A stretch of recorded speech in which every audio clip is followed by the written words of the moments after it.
Jesus, look at that thing. Oh my God. That's almost rideable. There's been like It's 100% rideable. That's like 5, Are 6. you kidding me? We're going to some hollow outer reef. Sounds pretty casual. Yeah. No big deal. Oh, you'll be fine, man. Prospects for Jimmy at this moment are not so good. I don't think he's gonna get barreled today. But I got really scared and eat shit probably. When we first showed up and we saw these sets lining up outside, and I see Keith and Jon paddling out, and I was just thinking, are they really just gonna just like sight unseen, never been here before, they're just gonna roll right out and catch the first huge set rolling in? And that's exactly what they did.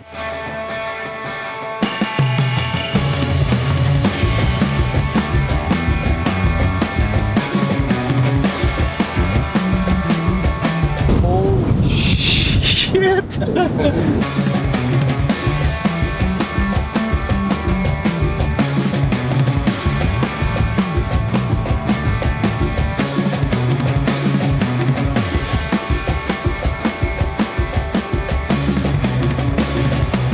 They're talking about towing me into this outer reef. I don't know what they call it in surfing, but in climbing you call it getting sandbagged, dude. Okay. Let's see. So a little while ago, Jon Rose did an interview with me, and he asked me as his last question if there's anything that I still want to do in my life that I hadn't done. I told him I wanted to get barreled, and apparently Jeff Johnson found out about that, and he was like, We got to get Jimmy Chin barreled. Like, how fun would that be, you know? Can he surf? Like, I mean, has he ever paddled? Like, can he get up? Can he get himself out in the lineup? Getting a tube ride or getting barreled in surfing is basically when the crest of a wave throws out over the top of you and you're in this tiny little zone and kind of witnessing it happen, and you shoot directly through the crest of the wave, right through the curl, and come out the other side.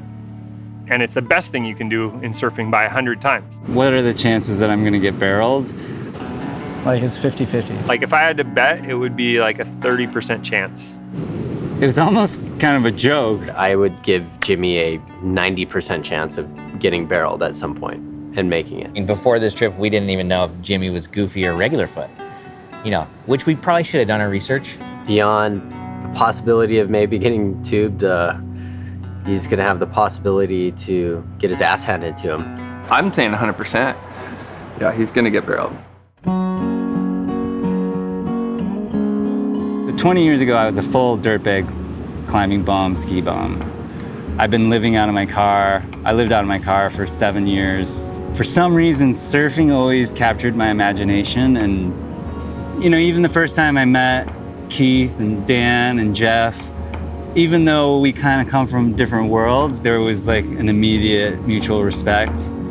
Jimmy's one of those guys I always just kind of knew of. You know, he's world famous now, you know, with Free Solo and Meru and all the things he's done. But even back 10, 15 years ago, if you're in the climbing world, you knew who Jimmy Chin was. I've always just had a crazy appreciation for what Jimmy has done. One of the first times I hung out with him, somebody told me that he climbed Everest and then skied down. We've all spent so much time with each other. You know, we've known Mark Healey since he was 12. I know Keith and Dan from seeing them on the North Shore probably when I was like 12 years old. None of us are young bucks, that's for sure. And we kind of wanted to go on a trip for a long time. You know, it's easy to talk about trips, but like actually organizing and put them together is rare. Pretty special getting all these guys together. We all have a lot of history together. When I first got here and I was thinking, all right, here I am, and I'm sitting in the lineup with Mark Healey, Keith Malloy, Jon Rose, you know, Jeff Johnson and Dan Malloy, and I'm like, this is a pretty heavy crew. Like, I'm rolling pretty deep right now. And climbing, there's this thing called a sandbag, and I don't know the origins of it, but it's basically you're not telling the whole truth when you take your friend out to do something. You're like, oh, you'll be fine, you'll be fine. Well, the thing is Jeff is definitely like a notorious sandbagger. Jeff, convinced Keith to climb El Cap with them one time. It's classic Jeff Johnson sandbag. And Keith is legitimately afraid of heights. I mean, he has a phobia, but he agreed to do it. Well, it's kind of funny because I took Keith on his first backcountry snowboarding trip. He took me up and showed me some things in the mountains, and I just completely clueless. Kind of a neat thing to have that whole thing reversed, and now I'm helping him into these bigger waves.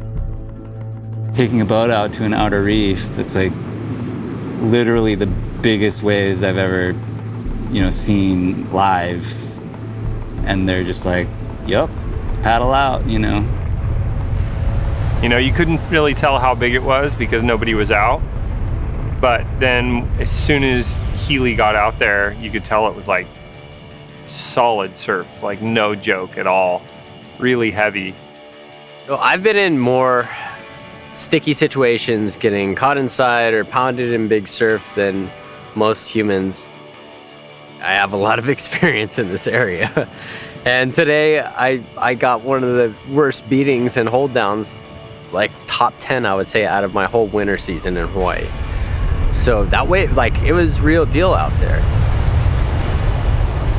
As I was getting blown up underwater and in the air, I thought to myself immediately, maybe I need to pump the brakes on pushing Jimmy into this right now. Somebody else at his skill level, I would not be telling them to go out today, just because it's not for everyone, and not everybody can hold it together, I'm not sure why they made me put this on, but it makes me a little nervous.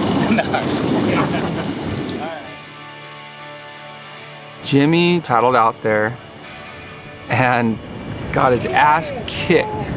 His ass handed to him, and he stayed out. That guy is hungry. Jimmy, right there.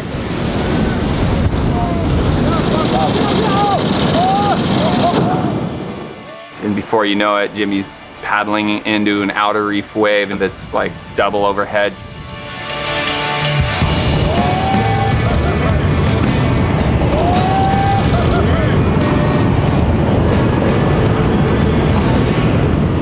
I paddled for a wave, and I turned around, and I looked outside, and it was probably the biggest wave I've ever seen. Even on this trip, it was the biggest wave I've ever seen.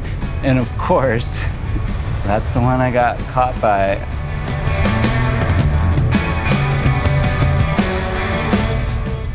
There was so much water and so much power.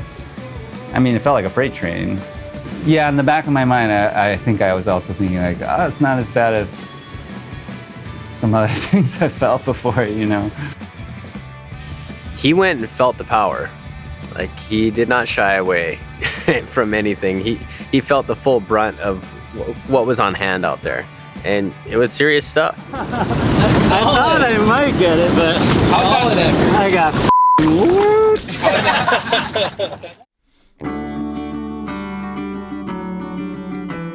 In my mind, it was a perfect trip. I couldn't have asked for a better crew or group of teachers. This is the one I stood up on. Is it? I jumped up. I was like, oh my God, I'm in the barrel. Jimmy got barreled.